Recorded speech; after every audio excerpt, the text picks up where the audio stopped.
Grabe, ang laki bro. Grabe. Si Mama? Yes, Si Mama. Mamaya pa po siya. Mama Kasara. Sama-sama po muna ako sa inyo. Sige, tara hatid dito sa inyo. Makasama ko din.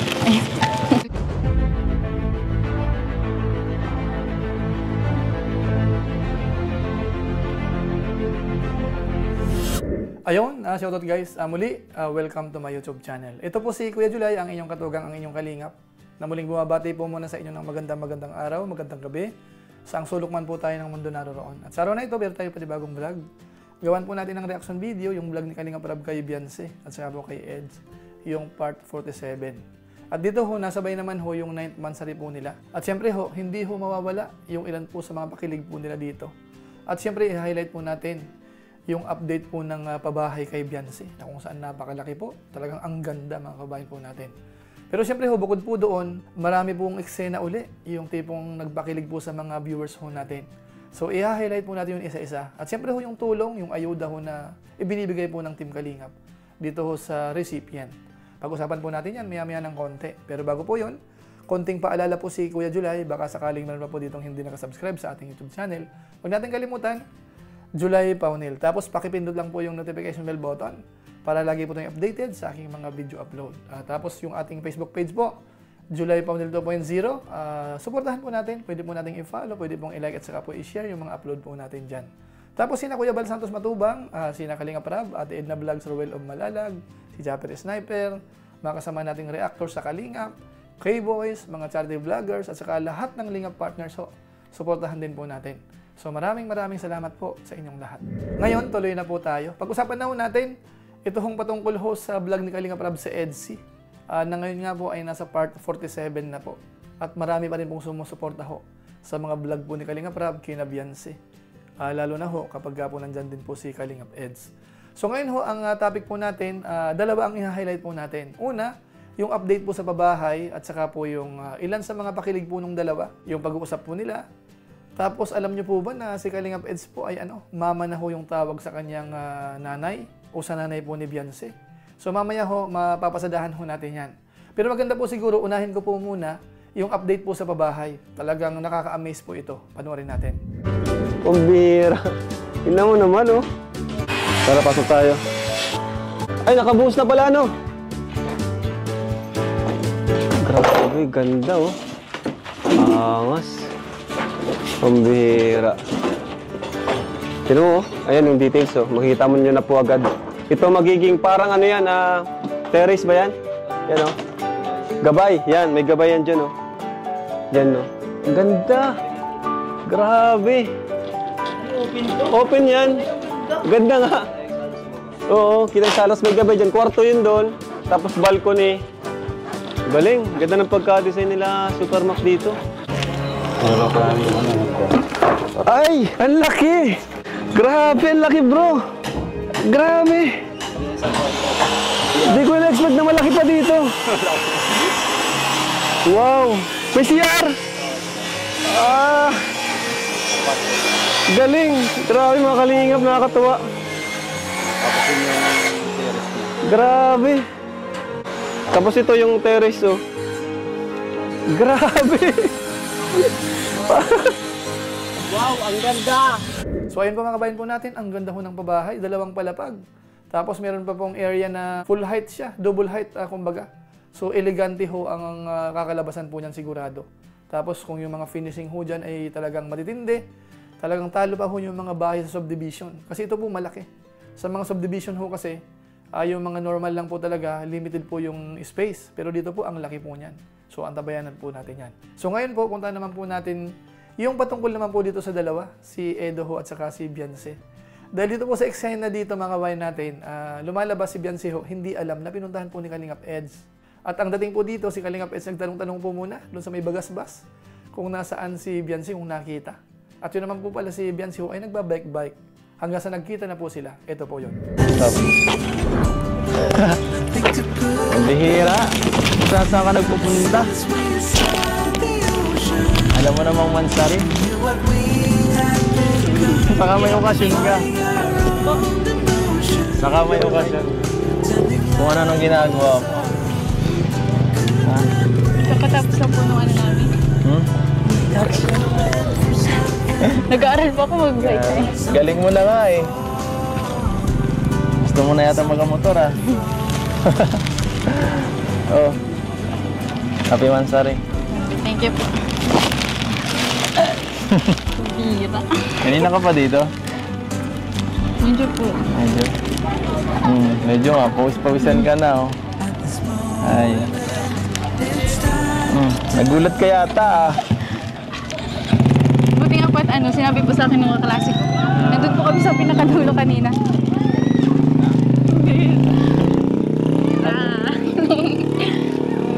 Pinagkianuhan ka ng mga ka-eskwela mo. Naingit sa iyo. Swerte mo daw kasi. Happy 9th Mansari. Ano? Babala pa po kayo? Siyempre, bakit hindi, di ba? Para sa nag-iisang wifey. So ayun po mga kabayan po natin, napansin po natin ang titindi ho nung titig ho ni Biancy kay Eds dito. Ngayon po, dahil nasa school ho sila, siyempre ho, uuwi sila. At ang kaya naman po dito, parang nagtanong po si Eds kung sasama si Biancy. At ang sagot mo ni Biancy ay napakaganda. Panoorin po natin. So, tagulat naman po kayo. Bakit naman? Nambibigla po kayo lagi. Bakit? Dapat masanay ka na. Normal naman na yan. So ano? Hanggang anong oras ka dito? Gusto mo hatid na kita? Mamaya pa po sana. Mama ka Pero Sara. ano, sama-sama po muna ako sa inyo. Sige. Tara, hatid dito sa inyo. Ano, makasama ko rin. Ayun. Ako na. So ayun po, hindi pa daw po sana uuwi, kaso nga lang kung nandyan po si Eds, sasama na lang para makasama ko kayo. So napakaganda po niya, nakabayan natin. So yung mga viewers po natin, yung mga fans, sigurado ho, kinikilig na naman kayo. I-comment nyo po sa baba kung kayo po yung kinikilig o kaya ano po ang opinion po ninyo dito po sa clips na napanood po natin. Ngayon po, nung pauwi na sila, syempre ho, nakita ng mga tao po doon at saka po yung mga estudyante. Talagang pinagtitinginan po sila, mga kabayan po natin. Ito, panoorin po natin. Tiyan mo. Sikat ka na talaga. Pinagtitinginan ka ng mga tao. Ha? Grabe. Pinagtitinginan ka oh. Sikat ka na yata dito ah. Yung bulaklak po kasi Ha? lalaki. Ikaw. Mga tao.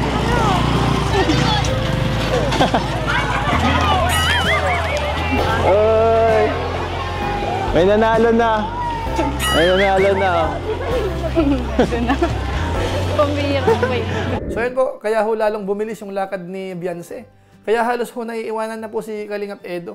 Kaya nga ho may sinabi si Eds po dyan eh. Panoorin po natin. Uy, ang bilis mo.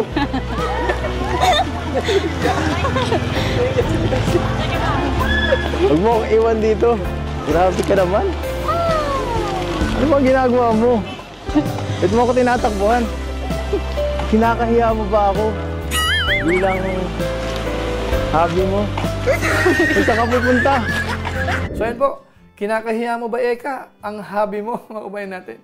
Pero siyempre ho, naiintindihan po natin si Biancy kasi nga po mahiyain. Umiral po yung hiya. Oo nga naman, estudyante ka, kilala ka, pinapanood ka ng mga ilan sa mga schoolmate mo, tapos sinundo ka, may pabulaklak pa. Tapos magkasama kayo, hindi pa ho tapos yung yung doon po sa school, nandun pa po yung mga estudyante. Di ba ho? Kaso nga lang ho, siyempre mahalaga rin po yung mansari po nila. Kaya nga po nung pauwi na, nung nasa sakyan na, ito ho yung usapan naman po nila. Hindi ko mag-celebrate. Ikaw lang, baka malungkot ka. Baka magtampo ka kasi. Sabihin mo, ay, hindi naman natin nagpapahalagan. Ano ba yan? Mansari-mansari pa. Ano po? Kabalutang ka na. Nalulutang na po ako.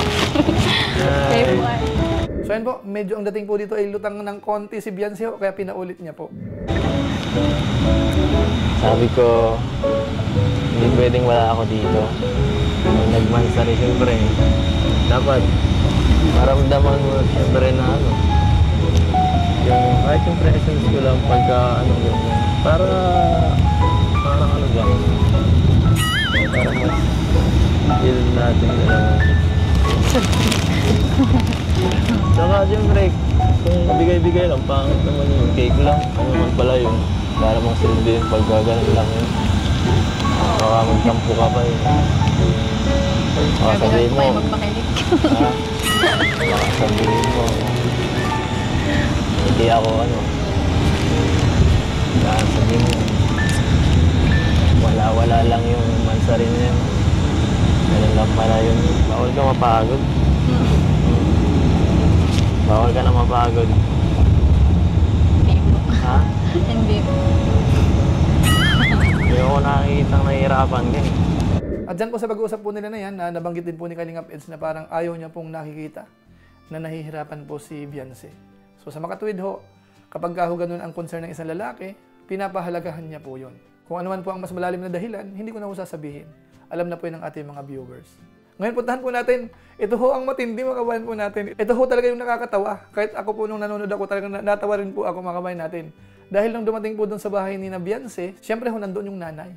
At yung tawag ho talaga ni Eds, parang ang dating ay talagang mama. Kaya napansin po ni Beyonce yun, ito panoorin po natin. Ano si Mama? Beyonce? Si mama. Wala ba? Parang walang tao ah. Hello po, Ma. Ay. Nay. Hello po, Nay. Yes po. Hello po. Hello po, magandang hapon po. Nakikimama ka na po ah. Bakit? So ayan po, sabi nga ni Beyonce, nakikimama si Eds, although para kay Eds naman po, ay parang okay lang yung ganun mga kabayan natin. So yun po, isa pa rin po sa mga nakita natin na pampakilig sa mga viewers, sa mga fans ho ng Edsy. Ngayon puntahan naman po natin, nung nag-uusap sila doon sa loob ng bahay, parang nagyaya po si Eds po dito na parang lumabas. Tapos ang sagot ni Beyonce ho, saang labas? Panoorin po muna natin ito. Labas kaya muna tayo. Saan po iba? Kahit saan. Tara po. Tara, date muna tayo. Tara, pagbigyan mo naman ako. Ano ba? Ngayon lang. Total, nakaayos ka naman ah. Ako rin. Tara. Kahit saan. Ciao. Saan sabi? Saan po? Diyan na po sa dagat. Bakit dyan naman? Lagi naman dyan. Kakas di ko ba nagsasawa sa tagit? Sa iba naman. Saan po iba? Wala na po dito ano. Walang Gusto niyo po dun sa sa sa may tulay. sa may tulay. Di ka ba pwede sa daet? Manda? Hindi ka man po kasi nagsabi. Hindi po po ano. Kaya, Ready. pasensya na. Biglaan din kasi. Siguro, next time na lang rin siguro. Para mas mapaghandaan. So ayan po, ang tinutukoy po ni Eds na parang gusto niya pong yayain sa daet. Kaso nga lang ho, parang hindi nakapaghanda po si Beyonce, kaya ang nasa isip ni Beyonce, dyan lang sa dagat. Kaya nagkasundo po sila na parang next time na lang mga kabayan po natin. At nabanggit nga rin po ni Kalingap Eds na kapag doon sa bagong bahay na, malapit-lapit na, pwede na po siyang bumalik-balik doon kina Beyonce. Pwedeng sundoon, pwedeng ihatid. Bagamat sabi po ni Beyonce, siya daw po ay nag-aaral ng magbike at meron na rin pong motor. Dali ka nang ihatid. So kahit pasundo-sunduin kita doon, labas-labas, pabalik-balik sa daet, siguro naman. Nag-aaral na po ako magbike. Ano naman? Ano naman connect nun? May motor naman po binigay si Kuya Bal sa akin. Wala ka pang lisensya, hindi ka pa pwede magbike. Wala ka pang lisensya. Pero siyempre ho, sa part po ni Kalingap Eds, ay kailangan gumawa siya ng effort. Dapat sunduin, parang yun po ang ibig sabihin po ni Kalingap Eds po dyan.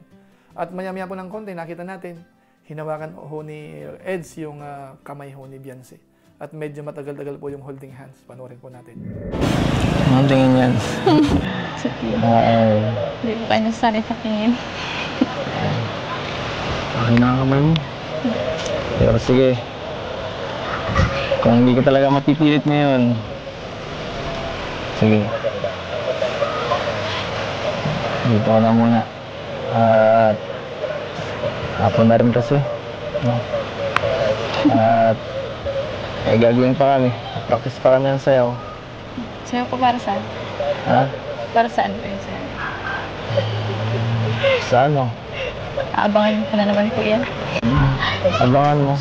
Pumunta ka sa party. Kailan po? 28. Sabado yun. Pwede ka naman siguro na Sabado. Sabado ng gabi. Sige po. Bye-bye. Bye-bye. Bye-bye. Pati mut-mut. Happy Mot-Mot. Tara na. Tara. Pati daw po. Sige. So yun po, medyo ano po yan, ano, makamay natin, yung mga kilos na naman po nung dalawa. Nagkakahiya ng dating, ano. Hanggang sa nagbabay na po yan, parang may gustong gawin na hindi ho magawa. Lapit na ako mo eh. Bye-bye.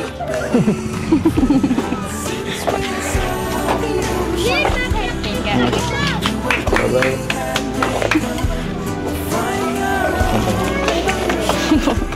Pero yun po siguro, ang sinasabi nga ng karamihan, mga sa comment section, pagrespeto ni Eds kay Beyonce. Kaya hindi siya masyadong garapal ho kapag si Beyonce ho ang kanyang kaharap. So para sa atin naman ho, okay lang po yun. Hindi naman po yun kabawasan sa pagkalalaki po ni Eds. Yung tipong nirerespeto niya ng matindi ang kanyang nililigawan o kaya ang kanyang ka-love team.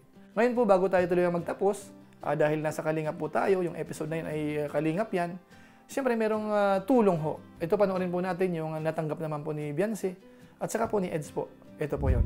Oh, pinabibigay ni Kalingap Rap po. Allowance mo. Thank you po. Thank you po, Yarab. Ano yan? Merong pinabibigay dito. Ay, grabe. O kay Ido. Ay, salamat. Kay Ido. Salamat po. Kay Beyonce. Salamat, naligaw. At kay Dr. Love. Thank you po sa Team Brocade OFW. Salamat po. Oh, Team Brocade. Galing sa Team Brocade.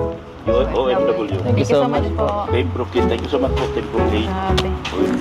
Happy Mansari sa inyo. Sa Mansari nyo yan. Nauna yung cake. Salamat po. Pasensya na. Una Thank you na. din po pala dun sa cake. So ayan po mga kababayan po natin, yun po ang pinaka-highlight po dito sa ginawan po natin ng reaction video. Una ay yung patungkol po sa pabahay na napakaganda po. Malapit na pong i-ribbon cutting yan. Baka hindi na po yun abutin ng 3 linggo o kaya 1 buwan. Mapapanood po natin yan. Tapos yung pangalawa ho, yung pakilig po nung dalawa. At itinuturing na rin po ni Kalingap Eds na hindi na siya iba. Kaya nga ho ang tawag niya ay mama na po, doon sa mama po ni Beyonce. At doon pa po sa ibang mga eksena na nagpakilig po sa mga viewers natin. So siguro po yan lang po muna ang ating reaction video po sa EDC. So maraming salamat po sa inyo.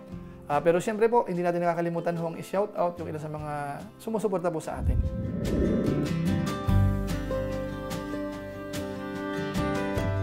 Tapos maraming salamat din po sa ating mga kasaman sa COOS, Kalingap OFW Organic Sponsor, sa inyo pong patuloy na pagsuporta po sa pabahay program ni na Kuya Val Santos Matubang at saka po ni Kalingap Rab. At sa atin pong mga viewers, mga followers sa ating YouTube channel, sa ating Facebook page, maraming salamat po, lalo na po yung hindi po nag-i-skip ng ads, masipag mag-like at saka po nag-share ng ating mga videos. Kaya kung inyo po itong nagustuhan, pwede rin po nating i-share. So maraming salamat po. So muli, ito po si Kuya Julay, ang inyong katugang, ang inyong kalingap, na pansamantalang nagpapaalam po muna. Kita-kita ulit tayo sa mga susunod ko pang vlog. Maraming salamat sa inyong walang sabang pagsuporta po sa ating YouTube channel. Kung palain nawa kayo ng Diyos, mabuhay tayong lahat. God bless. Bye-bye!